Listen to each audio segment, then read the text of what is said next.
After work, Lupe, Don Trinidad, and other artisans would gather at the shop. They were unhappy with the job that the people in the government were doing. Don Trinidad invited Lupe to make drawings for a small newspaper he was involved with. It was called El Jacote, the Bumblebee. Lupe drew cartoons for the paper. This is long before he drew Calavera.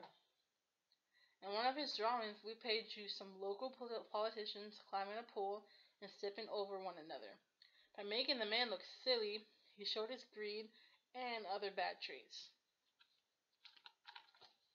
Readers of El Jacote agreed with Lupe's point of view and laughed at what they saw his cartoons. That year, some of the politicians Lupe and Don Trinidad were against lost the election. But some remained in power and were angry at them. To avoid trouble, Lupe and Don Trinidad decided to move to the nearby city of Leon. What does it look like they're doing here? They're laughing at the cartoon Lupe is showing them. What does it look like they're doing over on this page? It looks as if Lupe's drawing and they're observing what he's doing.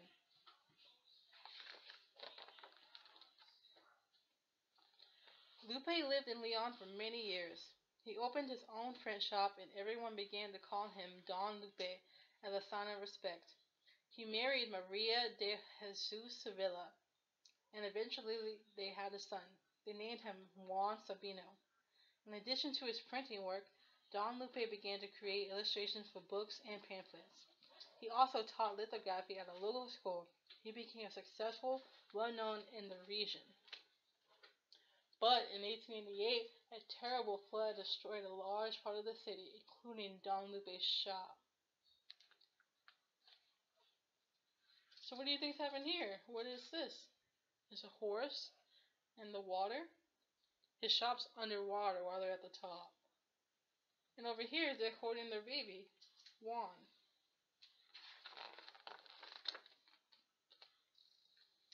Don Lupe, his wife, and their son moved to Mexico City, the capital of the country. Don Lupe worked as an illustrator and a designer in several print shops.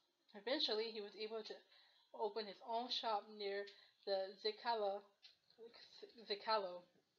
the city's main square. One of the men Don Lupe worked for was Antonio Venegas. He published intriguing stories on large sheets of bright paper called broadsides. The tales were about a wide range of topics including scary creatures, fires, miracles, violent crimes, heroes, bandits, and bullfighters. Don Lupe illustrated many of these tales. Paperboys sold the expensive broadsides on the streets for a few cents, and even people who couldn't read, brought them. They were fascinated by Don Lupe's drawings. What can you see on this page? How many children do you think are there? Let's see. 1, 2, 3. And what do they seem to be looking at? This is a newspaper or a flyer that Lupe must have made. And this is a paperboard. Don Lupe and Don Tonatiuh worked together for more than 20 years. They were always busy, especially every November 1st through 2nd during the Dia de Muertos celebrations. On those days, the city was full of vendors who sold pan de muerto, simpacil, alfiniques, and papel picado. People brought these and other items to decorate the offerings they made for their loved ones and who died. What can you see in this? 2 pictures. This large picture. In the background are people. There are skulls everywhere. Different colors. This one's red, blue, black. There are flyers in the back. And 2 children.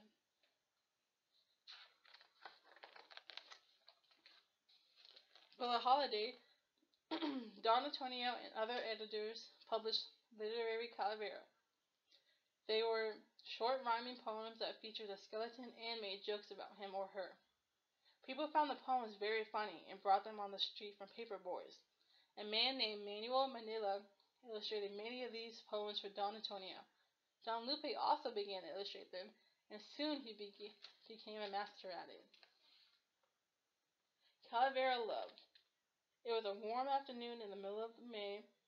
Mr. Bones grabbed his hat and went walking that day. When he noticed a beauty on the opposite street, he ran towards her and knelt at her feet. "You are the prettiest girl I have ever seen in my life. Please marry me. Please be my wife." "I am sorry, senor, but that cannot be. You're handsome and all, but too skinny for me." What can you see from this page? Are there any animals? How many people are there? There is 1, 2, 3 men and a dog.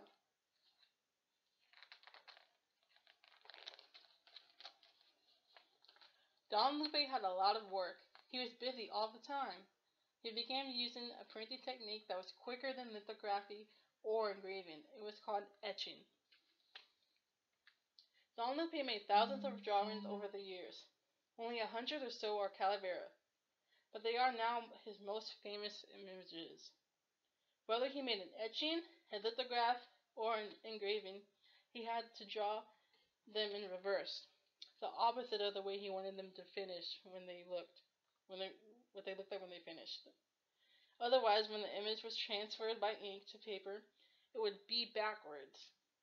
The inspiration behind some of Don Lupe's Calavera is clear, but for others it is not. We can try to interpret what they mean. What are the differences that you see between these two? This one has a black cape, that one has a white. This one has a black hat, and that one has the white. They're completely opposite.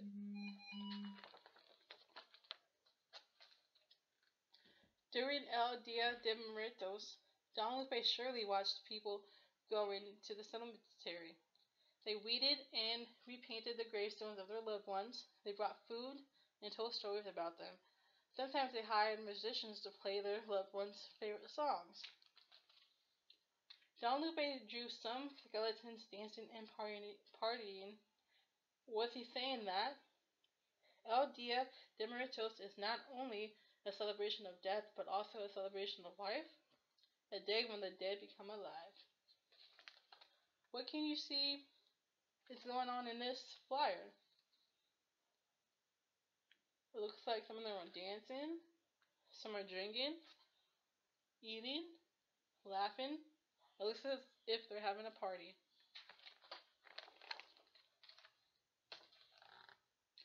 One day, Don Lupe drew a skeleton wearing a flamboyant hat, La Catrina. The drawing was printed alongside a Calavera poem about the type of woman who puts on makeup and fancy clothes and acts as if she's better than everyone. Can you imagine the woman who inspired that drawing? Perhaps she wore a pretentious outfit and strolled through the park on a Saturday afternoon. She thought highly of herself, but acted mean and ignored others when they needed help. With Don Lupe saying that, no matter how fancy your clothes are on the outside, on the inside we're all the same, and we're all Calaveras? What color are these ladies wearing on their outfits? I see white shoes, a white ribbon, a white hat, purple dresses, purple shoes.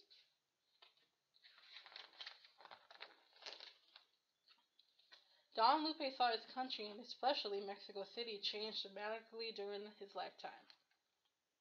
When he was a boy, Don Lupe walked or rode on horses or in carriages. Now he saw people riding on bicycles. He saw streetcars traveling on tracks up through the city.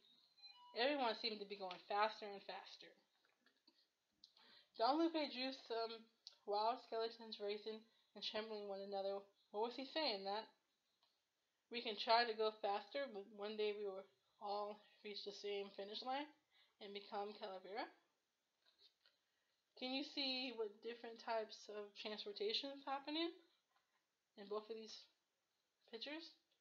I see there's a bike, a streetcar, there are people running, Here, there's more bicycles.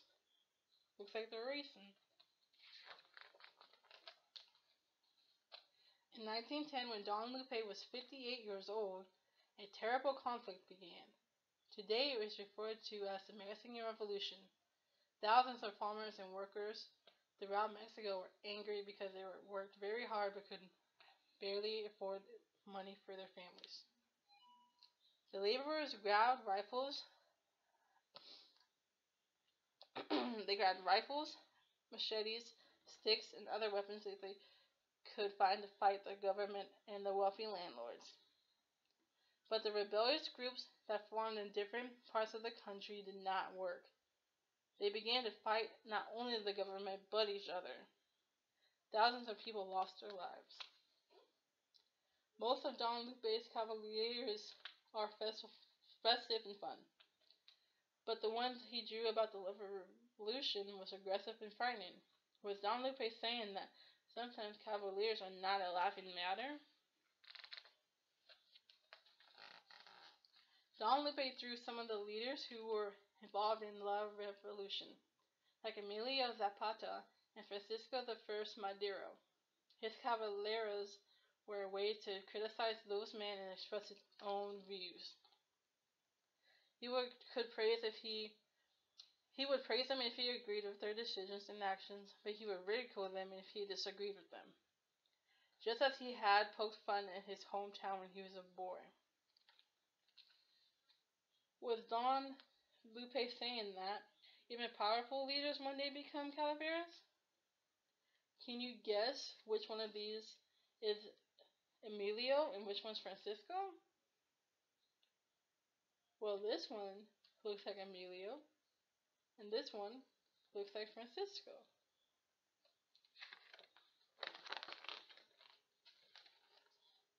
Don Lupe drew cavaliers for famous men, but he also drew cavaliers of people around him, like the men who swept the streets and the people who worked at print shops. He even drew a cavalera of his friend Duncan Tonatiuh. What do you think Don Lupe was trying to say?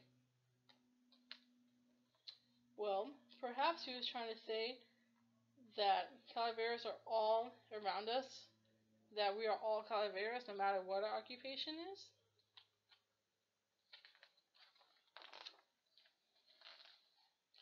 Don Lupe died on January 20th, 1913. Many people were familiar with his drawings and his cavaleras, but very few people knew the artist who was behind them. It was years after his death that historians and artists such as John Charlotte and Diego Rivera began to wonder who had drawn such wonderful images. Today, Jose Guadalupe Posada is not called Don Lupe anymore. He is simply called Posada, which is the way he signed his work. His art is celebrated in Mexico, in the United States, and all over the world. Some people even dress like Catrinas and parade on the streets during Dia de Muertos. And on the special day, there is always somewhere an altar of offering to remember the great Don Lupe Posada. Well, have you seen any calaveras before? Skulls or maybe candies? What do you see here? There look to be kids with their faces painted like Calavera, and Calavera's skull is right here. Do you see Don Lupe? There's a picture of him right here.